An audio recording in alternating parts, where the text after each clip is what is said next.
This has information, and she's somebody I want to know more about. She reunites old photos with families to rekindle fond memories, but her work goes far beyond just that. On Target, two young women aim for greatness as they master the popular sport of archery. Whether sharing a meal or a friendly word, this woman has been making connections for 20 years. These stories and more, next on CityStream.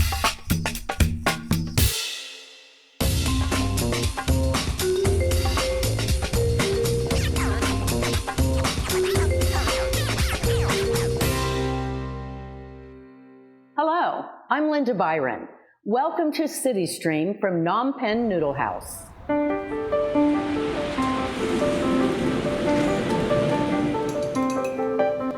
This restaurant has been a fixture in Chinatown-International District for more than 30 years. Its founder, Sam Ung, fled Cambodia for Seattle with next to nothing. He worked hard, saved, and opened Phnom Penh in 1987. Beloved for its Cambodian cuisine, the restaurant also serves as a community hub. So when word got out in 2018 that Phnom Penh was closing, it was met with shock and sadness. Yet the family persevered and reopened last year at a new location, all during a pandemic. Phnom Penh is in great hands. Sam Ung retired, and his three daughters are now running the business. In fact, that's one reason we're here. This special CityStream highlights the abilities and accomplishments of women. More on Phnom Penh in a moment.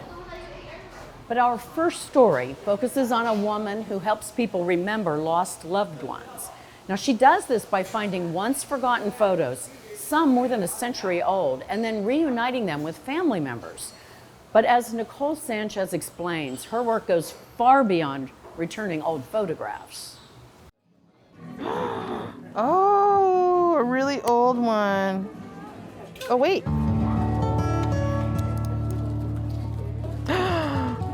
This has information, and she's somebody I want to know more about. Who are you? It's a Sunday morning, and Della Kostelnik Juarez is doing one of her favorite things, shopping for old photos to see if any of them speak to her. Ah, here we go. Della's favorite type of historic photos to work with are called cabinet cards. Cabinet card photos are larger. They're about 5 by 7 and they got their name because people would place them in their cabinet and show them off to people. This is Rosa. One of the reasons I like cabinet cards is because it has the name of the photographer and the location, and often the address, which gives me a clue. When I turn it over, here's something that's very important to me. It has the name, and she put down Kentucky. Della finds the old photos at vintage stores, flea markets, and garage sales. She has helped dozens of people reunite with photos of their relatives. Offering a picture of a relative is not a usual thing. Charles Betts of Minnesota wasn't quite sure what to think when Della reached out to him online after she found a photo of one of his relatives. Of course, immediately, it's like, wow, how do you have this? I just loved the look on her face and prayed that there was some identifying information. Her handwriting is on the back of it. It's terrific. Every time I pick up one of these photos, I know that they held it. It's powerful. And it goes far beyond photos. Della helps people who were adopted find living relatives through DNA. She approaches this work with an open mind, full of compassion, and without judgment. After looking at the paper trail, I look at the history nationally and regionally, and then I look at the isms. How might have sexism and racism played a part in this person's life? When I hit a roadblock on the investigation, sometimes that's the place where if I can find a story, I can break through that wall and figure it out. Give him a big hug for me.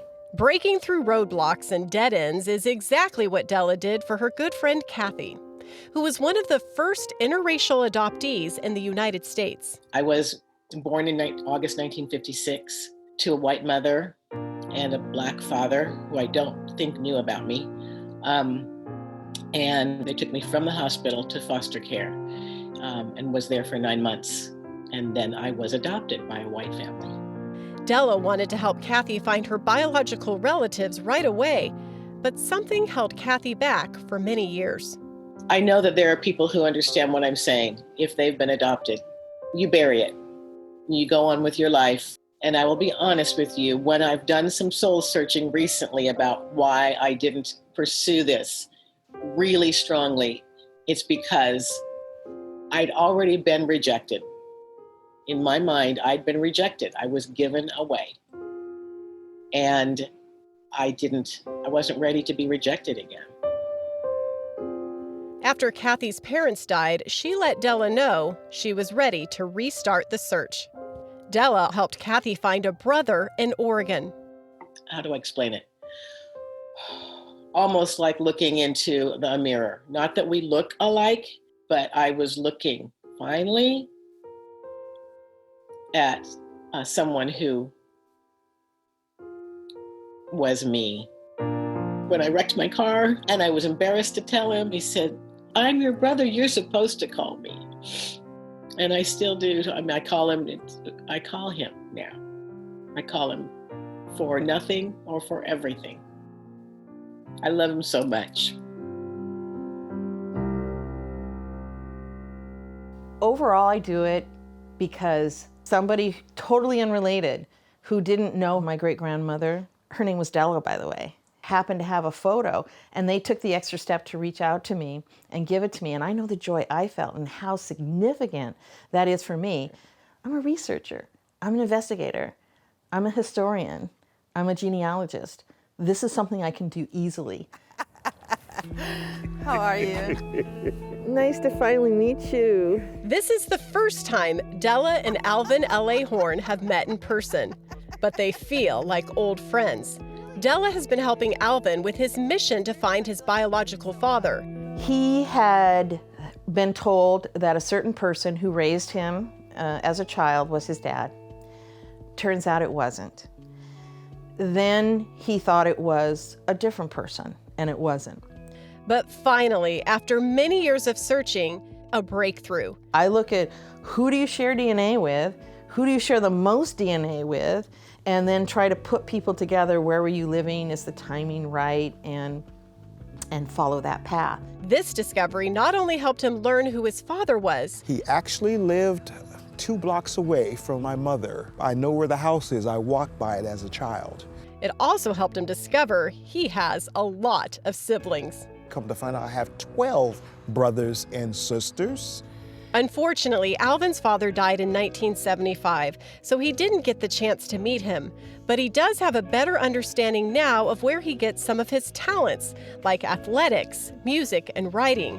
Come to find out that Langston Hughes is a third cousin. Well, I don't know if that filtered into me, but I'm gonna claim it. And whether it is in-person family reunifications or historic photos finally being returned to relatives, the work Della is doing is truly changing lives and bringing families closer together. We've got people talking about, well, we've got to get together and do a little family reunion this summer. I broke down and cried like a baby because I didn't think I was going to find out. I always thought it would be a mystery. So many African-American families who, look at the records, we had none. You go back to slavery, our names were the slave owners' names. And for her to put so much effort and time and heart and love into finding our roots, there needs to be more people like you, Della.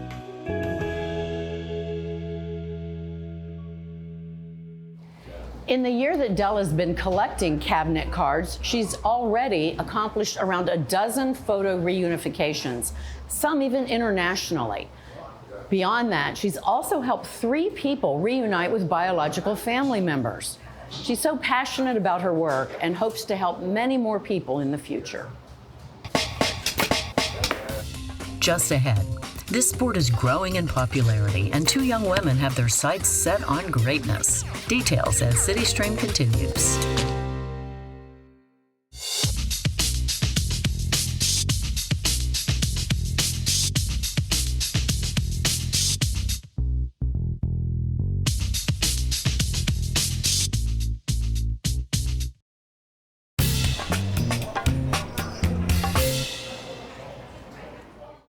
Archery is one of the oldest sports in the world, and it's only gaining in popularity.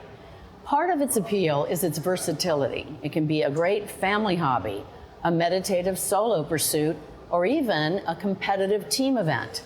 And for a few young women in the Seattle area, the target is becoming the best in the world.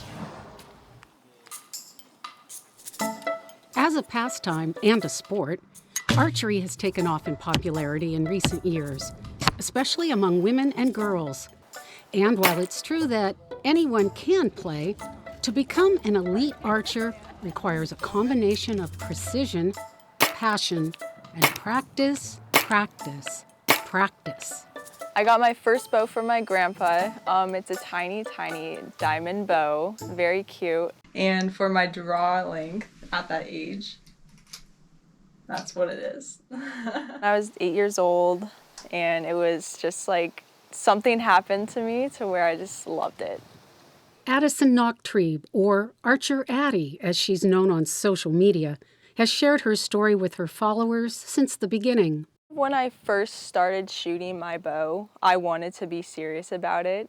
My parents definitely didn't think I was as serious as I was saying, but I was like, no, I really want to stick to this. I feel like I could go somewhere in like my future years, and here I am actually going somewhere.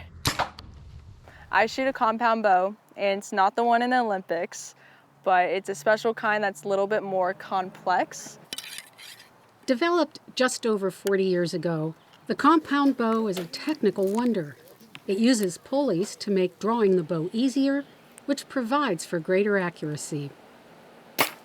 This bow definitely has more power behind it. So instead of holding the 55 pounds that I pull back, I actually hold only 13 pounds when I'm at full draw.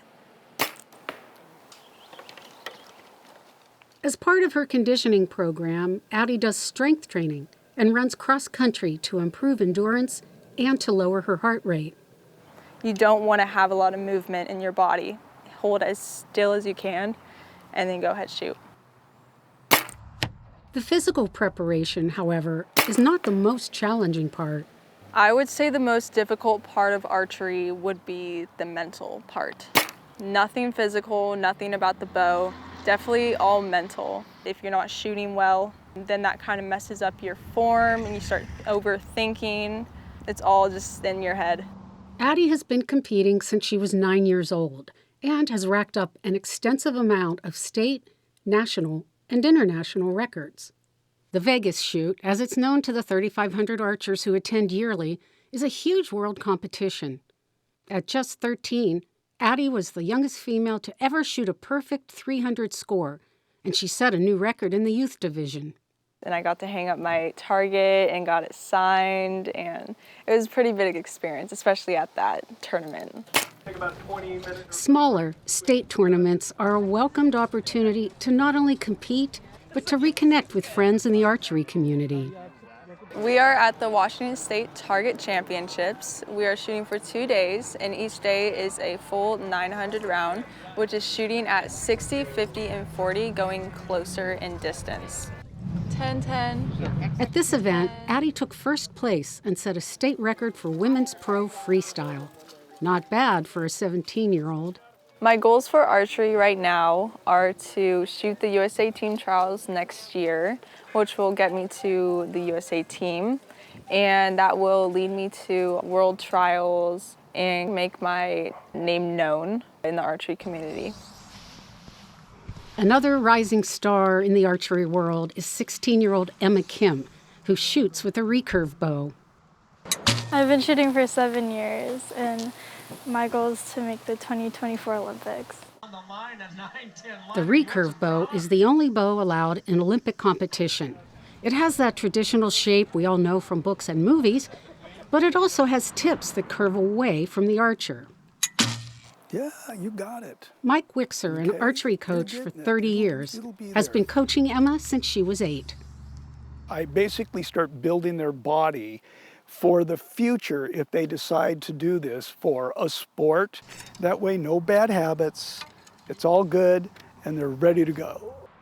Emma's intense summer training regimen included shooting 250 arrows in the morning and 250 more in the afternoon.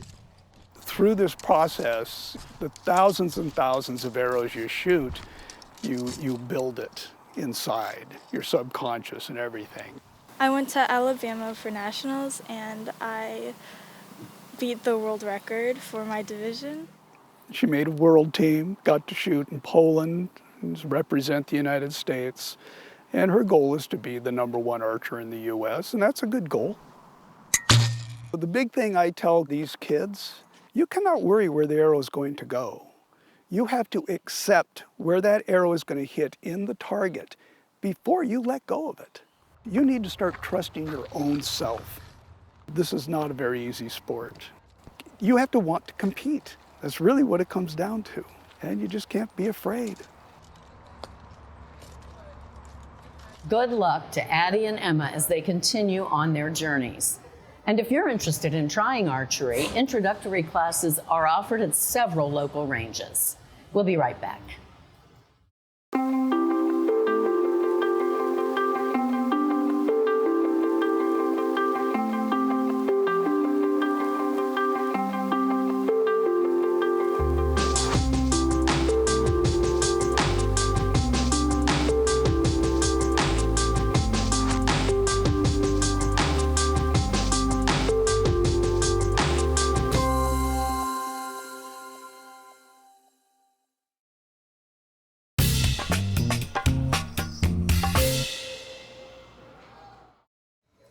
CityStream returns from Phnom Penh Noodle House, and joining us now are Dawn Ung and Diane Lee, two of the three sisters who run the restaurant.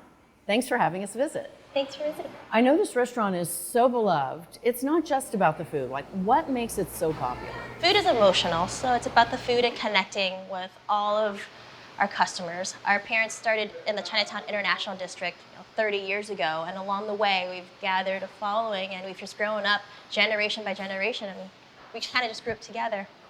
And it all started with your father, Sam Ung. Tell me a little about his journey to America and how he made Phnom Penh a reality. My parents started this in 1987, and I like to introduce ourselves as the daughters of refugees who escaped and survived the Khmer Rouge genocide killing fields, who fled in pursuit of the American dream, who found it through sharing their culture and cuisine in a tiny little shop called Phnom Penh Noodle House.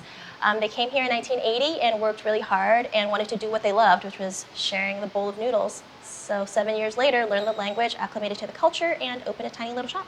And wow, look how far it's come. Now, I know 2018 was really a tough year. There was a tragic accident, the restaurant closed down. Can you share with us what happened and what the impact was on your family and your business? September 26th of 2017, my eldest son, Devin, was a pedestrian hit by a vehicle. And Devin spent a good year plus in and out of the nursing facility and in ICU. He returned home, so we care for him at home. And he's been stabilized, and so it was time to think about, how we're gonna come back, because we knew that that wasn't the end for us, and where would our customers go, and where would we get to eat that kind of food? So selfishly, we wanted to bring it back for the community, but also for us. Yeah, so you were really determined to reopen it. How did you do that? How did you start over, and how did you get help maybe from the city and the community? Mm-hmm. So this was, Devin's accident was just kind of the tipping point of changing the trajectory of our business. So we did have to close because of the accident. We just wanted to focus on family. And like Dawn said, we just knew we had to come back because we've had such a connection to this community and all of their fans, which were like family to us. But we knew nothing about how do you even open a location and build and design and permit. So thankfully, there's such a strong organization within this community that helps all of the businesses. So it's Seattle Chinatown-International District Preservation Development Authority, SCIPTA, and then the Office of Economic Development really partnered to share resources and saying the various grants or workshops, really helped us find an architect and helped with legal review. So it sounds like the community sort of gave back to you after you've been giving to them for so many years. Absolutely. Absolutely. Now here you are in this like gorgeous new location. Everything is just spectacular. So how are the two of you and your sister Darlene doing running this together? I imagine at times 3 siblings, 3 girls could be challenging. Yes, the build out process was really challenging, and we really got to kind of duke it out, and thank goodness we were sisters, because at the end of the day we're sisters and we love each other, but we could call each other out on whatever we needed. At times I was like, this is even harder than having twins, and I have twins, so it was a really challenging process, but thankfully we had a great team of sisters and our brother-in-laws to help us. Wow, so way to go. Yeah. Yes. Now I have to ask you, of course, about the food, which is what you're known for, and for someone who's never been here before, what would you recommend they try? Oh, you want to tackle that one, Dawn? Yes. So my favorite is the Phnom Penh Noodle Special. It's the #1, and traditionally it comes with the broth in it. My favorite way of having it is dry with the soup on the side. Oh, interesting. I can have that every day. Okay. Yeah. Thank you so much for joining us, Dawn Ung, Diane Lee. We really appreciate it, and let's eat lunch. Thanks, Lisa. Coming up on CityStream, for 2 decades, she's made it her mission to hand deliver meals to the needy. Meet her next.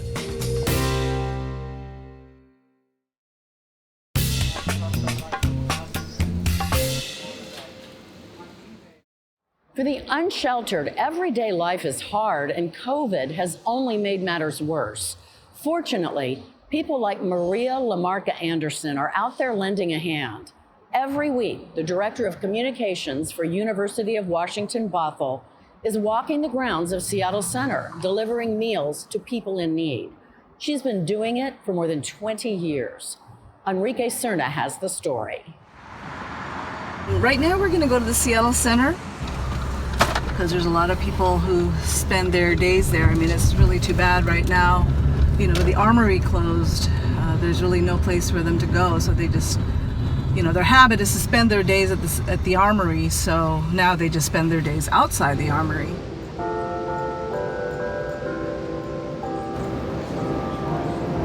Oh, that smells really good. You know, my car smells really good. Yeah, so Musang, they have been doing this since the very beginning, like the first weekend of the lockdown. They were providing food or meals, full meals, to anyone who needed them. Just right away, they just responded to what was happening. There's always people who are in need of food. Would you like some juice? You know, it's the one thing I can do. I can't make masks, I can't make face shields. There's a huge need. So this is the main place I go, but I've also gone to Capitol Hill. There's a lot of people there on Broadway and Pike. And again, downtown and the Pioneer Square area. I have been delivering for Chicken Soup Brigade. What used to be Chicken Soup Brigade is now Lifelong, I think just Lifelong. It used to be Lifelong AIDS Alliance. 24 years, actually, once a week. That's the longest commitment I've kept. Would you like a meal? Yes, thank you. This was a natural extension of that. You know, I was already used to, you know, providing me meals. Here, it's a little different in that it's totally cold calling. You know, you don't know what kind of a reception you're going to get. It's a mixed bag. Most people are, you know, just say, yes, I'd love a meal. Do you want some juice? No. No, you're good? Okay. Yeah, I have a bottle of water. You got a bottle of water? Yeah. Okay, good. You guys be awesome. You got to stay hydrated. Yeah. And then there are people who, you know, they've just maybe had a meal and are good and just say it says to give it to the next person. And, you know, that's always startling to me because here's a free meal and they have nothing, but they're willing to say, you know, hey, I've had a sandwich today, give it to someone else who can use it. It is so humbling. It is so humbling. You gotta have pretty much everything, you know, on the fly. You just don't want to run out because you can't go to no stores and get anything. Everyone deserves to be treated with respect and dignity, so, you know, do unto others. like a meal? How are you doing? I'm fine. Yeah? Very much. Thank you for doing all this. Oh yeah, you're welcome. You hanging? You're a savior. Oh, well, I don't know about that, but I'm doing what I can. When the people are just so genuinely grateful for anything. Where do you spend your night? It teaches me a lesson too, you know, for the things that I have, and it also makes me want to share even more. You know, I wish I could do more. Right now it's just not possible, but there is so much more need now than during this pandemic than there has been. You know, when I go around, I don't know when I'm going to come back, and so, you know, some people have asked that, and I tell them I can't promise you, but I'll, you know, I give them a day. But I want to always be there for them, you know, while this is happening. And if there are free meals, you know, I don't cook myself, but if there are free meals and there are restaurants that provide them, I'll bring them around. All done. We have a little juice left, but that's about it. So I'd say that's a good day. Thank you. Yeah, take care. Okay, bye-bye. Hashtag we all do what we can. That's my favorite thing to say. Maria makes the rounds 3 times a week, delivering meals and checking in with people that she's come to know. And she plans to keep doing this as long as she possibly can.